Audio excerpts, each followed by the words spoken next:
জানিয়ে দিব আমাদের হাতে থাকা সর্বশেষ গুরুত্বপূর্ণ আপডেট বাংলা সংবাদ। আগুন নিয়ে খেলবেন না, আপনাকেও পুড়তে হবে, হুঙ্কার শেখ হাসিনার। খুলে দিলেন ইউনূসের মুখোশ। এরপর জানিয়ে দিব সংস্কার ও নির্বাচন নিয়ে অনিশ্চয়তা দূর হোক নতুন বছরে, বলছে মঞ্জু। আরো জানিয়ে দেব খালেদা জিয়ার গাড়িবহরে হামলা মামলায় আওয়ামী লীগ নেতা গ্রেপ্তার। এবং জানিয়ে দেব আমার বিরুদ্ধে কোনো অপরাধের প্রমাণ নেই, বলছে টিউলিপ। সর্বশেষ থাকছে বাজি ফোটানো নিয়ে ধারাবাহিক সংঘর্ষ, রাজরে 144 ধারা জারি। শুনছিলেন সংবাদ শিরোনাম, এখন বিস্তারিত। তবে তার আগে অনুরোধ থাকবে ভিডিওটিতে একটি লাইক এবং কমেন্টস করে জানিয়ে দিন আজকের এই ভিডিও সম্পর্কে আপনার মূল্যবান মতামত। গরম খবর, আগুন নিয়ে খেললে আপনাকেও পুড়তে হবে, হুঙ্কার শেখ হাসিনার। খুলে দিলেন ইউনূসের মুখোশ। শেখ হাসিনা আক্ষেপের সুরে বলেন যে আওয়ামী লীগ সরকারের পতন বাংলাদেশের শিল্পক্ষেত্রে বড় ধাক্কা দিয়েছে। হাজার হাজার কারখানা বন্ধ হয়ে যাচ্ছে, আওয়ামী লীগের কর্মী সমর্থকদের কারখানা জ্বালিয়ে দেওয়া হচ্ছে। বিস্ফোরক শেখ হাসিনা অর্থকেন্দ্রিক সুদখোর বলে আক্রমণ করলেন বাংলাদেশের অন্তর্বর্তী সরকারের প্রধান মোহাম্মদ ইউনূসকে। বাংলাদেশের প্রাক্তন প্রধানমন্ত্রীর দাবি, ক্ষমতার লোভে বিদেশি শক্তির সঙ্গে হাত মিলিয়ে দেশের পতনের ষড়যন্ত্র করেছেন ইউনূস। জুলাই বিপ্লবে নিহত আবু সাইদের মৃত্যু নিয়েও সংশয় প্রকাশ করেন হাসিনা। রবিবার ভিডিও বার্তায় শেখ হাসিনা বলেন যে আল্লাহ নিশ্চয়ই কোনো কারণে তাকে জীবিত রেখেছেন, শীঘ্রই বাংলাদেশে ফিরবেন বলে আশ্বাস দেন তিনি। ইউনূস সরকারকে আক্রমণ করে শেখ হাসিনা বলেন, বাংলাদেশের মুক্তিযুদ্ধের সমস্ত চিহ্ন মুছে দেওয়া হচ্ছে, মুক্তিযোদ্ধাদের অপমান করা হচ্ছে, তাদের স্মৃতি জীবিত রাখতেই প্রতিটি জেলায় মুক্তিযুদ্ধ কমপ্লেক্স তৈরি করেছিলাম আমরা, কিন্তু সেগুলি ভেঙে গুড়িয়ে জ্বালিয়ে দেওয়া হয়েছে। ইউনূস এগুলির জবাব দিতে পারবেন? আপনি যদি আগুন নিয়ে খেলেন তবে আপনাকেও পুড়তে হবে।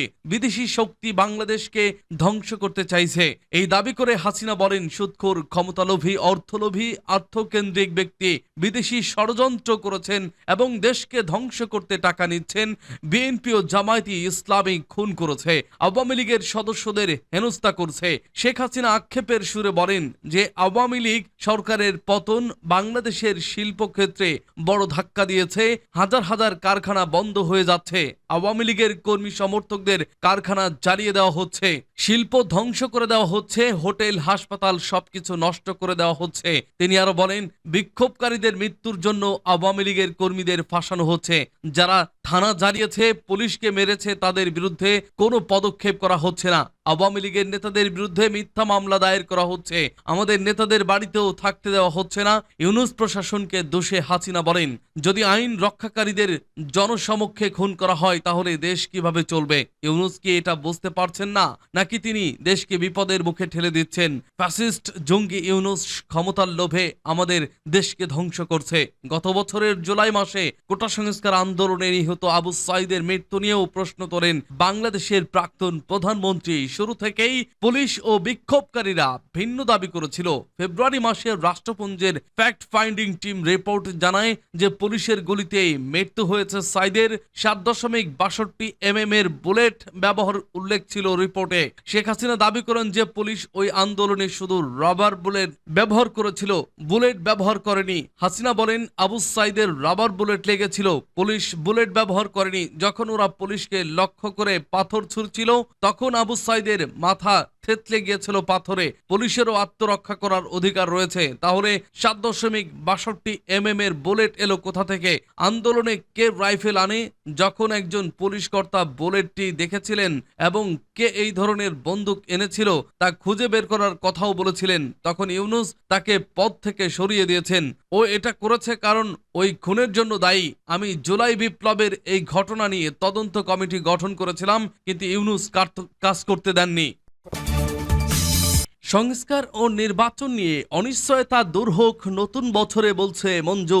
নববর্ষের ঐক্যতান, ফ্যাসিবাদের অবসান প্রতিপাদ্য নিয়ে বাংলার নববর্ষ 1432 উপলক্ষে বর্ষবরণ শোভাযাত্রা করেছে এবি পার্টি। সোমবার এবি যুব পার্টির সদস্য সচিব হাদিউজ্জামান খোকনের সঞ্চালনায় বাংলাদেশের মানুষের প্রাণের উৎসব বর্ষবরণ শোভাযাত্রাটি উদ্বোধন করেন 21 পদকপ্রাপ্ত শিক্ষাবিদ ডক্টর সুকমল বড়ুয়া। অনুষ্ঠানের সভাপতিত্ব করেন দলের চেয়ারম্যান মুজিবুর রহমান মঞ্জু। তিনি বলেন, বাংলার নববর্ষ বাঙালি প্রাণের উৎসব। ফ্যাসিবাদী অপশক্তি বাঙালি জাতি সত্তা বিরোধী নানা অনুষঙ্গ যুক্ত করে, যা এতদিন গণমানুষের ঐক্য বিনষ্ট করে নানা বিভক্তি তৈরি করে রেখেছিল। দীর্ঘ সময় বাংলার নববর্ষ আটকে ছিল ধর্মীয় বিভক্তি, বাঙালি বাংলাদেশি বিভক্তি, ধর্মনিরপেক্ষতার বিভক্তি নিয়ে আমাদের মনে রাখতে হবে, জাতি ধর্ম বর্ণ নির্বিশেষে আমরা এই মাটির সন্তান। এই মাটির সব সংস্কৃতি আমাদের ধারণ করে ঐক্যবদ্ধভাবে এগিয়ে যেতে হবে। তিনি আরো বলেন, গণ অভ্যুত্থানের মাধ্যমে আমরা নতুন করে ঐক্যবদ্ধ হয়েছি। কোনো রাজনৈতিক দলের মধ্যে নির্বাচন নিয়ে এক ধরনের সংশয় কাজ করছে। অনেকেই মনে করছে এই সরকার নির্বাচন না দিয়ে দীর্ঘ সময় ক্ষমতায় থাকতে চাচ্ছে, কিন্তু সরকারের নীতি নির্ধারণী পর্যায় থেকে এ ধরনের কোনো বক্তব্য আমরা পাইনি। কাজেই এখন আমাদের ঐক্যবদ্ধভাবে দেশ জাতিকে এগিয়ে নিতে হবে। নির্বাচন নিয়ে বিভ্রান্তির কোনো সুযোগ নেই। সংস্কার ও নির্বাচন নিয়ে অনিশ্চয়তা দূর হোক নতুন বছরে। খালেদা জিয়ার গাড়ি বহরে হামলা মামলায় আওয়ামী লীগ নেতা গ্রেপ্তার। রাজধানীর কারওয়ান বাজারে সাবেক প্রধানমন্ত্রী বিএনপি চেয়ারপারসন খালেদা জিয়ার গাড়ি বহরে হামলা ও ভাঙচুরের ঘটনায় সাইমন নামে স্থানীয় এক আওয়ামী লীগ নেতাকে গ্রেপ্তার করেছে পুলিশ। সোমবার রাতে গ্রেপ্তারের বিষয়টি নিশ্চিত করেছেন তেজগাঁও থানার ভারপ্রাপ্ত কর্মকর্তা ওসি মোহাম্মদ মোবারক হোসেন। তিনি বলেন, সোমবার সন্ধ্যায় কারওয়ান বাজার এলাকা থেকে অভিযুক্ত সাইমনকে গ্রেপ্তার করা হয়। বিএনপি চেয়ারপারসন গাড়ি বহরে হামলা ও হত্যা চেষ্টা মামলায় তেজগাঁও এলাকার স্থানীয় ও আওয়ামী লীগ নেতাকে মঙ্গলবার আদালতে সোপর্দ করা হবে। এর আগে বিএনপি চেয়ারপারসনের গাড়ি বহরে হামলা ও হত্যা চেষ্টা মামলায় গত 6 এপ্রিল মতিঝিল থানা আওয়ামী লীগের সাধারণ সম্পাদক সাব্বির হোসেনকে গ্রেপ্তার করা হয়। 2015 সালের এপ্রিল মাসে কারওয়ান বাজারে এই হামলার ঘটনা ঘটে। তখন ঢাকা উত্তর সিটি কর্পোরেশনের মেয়র পদে নির্বাচিত প্রচার চলছিল। বেগম খালেদা জিয়া সেই নির্বাচনে বিএনপির মনোনীত প্রার্থী তাবিত আউয়ালের পক্ষে প্রচারণা চালাচ্ছিলেন। এ সময় তার গাড়ি বহরে হামলা করেন আওয়ামী লীগ, ছাত্রলীগ ও যুবলীগের লোকজন। এই ঘটনার 10 বছর পর 2024 সালের 22 আগস্ট তেজগাঁও থানায় মামলা দায়ের করা হয়। আমার বিরুদ্ধে কোনো অপরাধের প্রমাণ নেই বলছে টিউলিপ।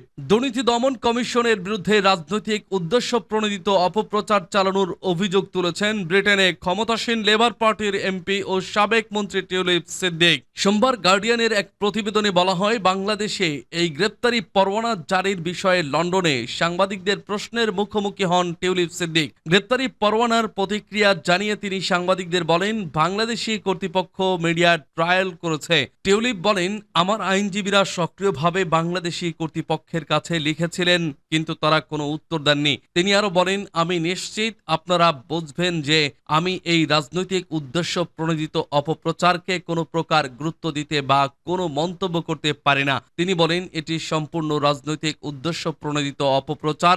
আমাকে হয়রানি করার চেষ্টা করা হচ্ছে।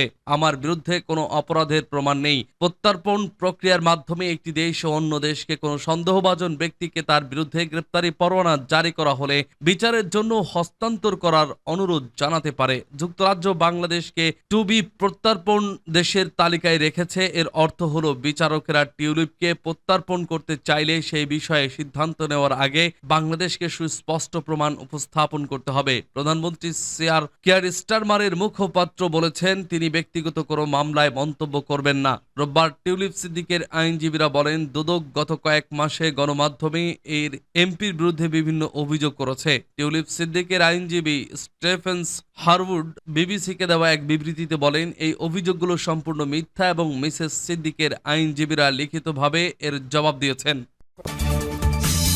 বাজি ফোটানো নিয়ে ধারাবাহিক সংঘর্ষ, রাজোরে 144 ধারা জারি। মাদারীপুরের রাজোরে ধারাবাহিকভাবে চলে আসা সংঘর্ষ স্থলে 144 ধারা জারি করা হয়েছে। সোমবার দুপুরে একটি লিখিত আদেশনামার মাধ্যমে এই আইন জারি করেন রাজোর উপজেলা নির্বাহী কর্মকর্তা ও নির্বাহী ম্যাজিস্ট্রেট মোহাম্মদ মাহফুজুল হক। তার স্বাক্ষরিত আদেশনামায় বলা হয়, প্রায় 7 দিন যাবৎ রাজোর বাজার সংলগ্ন পশ্চিম রাজোর ও বদরপাশা গ্রামের মধ্যে আধিপত্য বিস্তারকে কেন্দ্র করে নিয়মিত বিরতিতে দেশীয় অস্ত্র অস্ত্র নিয়ে মারামারি, ইটপাটকেল নিক্ষেপ ও অস্ত্র প্রদর্শনী সহ বিভিন্ন দাঙ্গা হাঙ্গামা চলছে।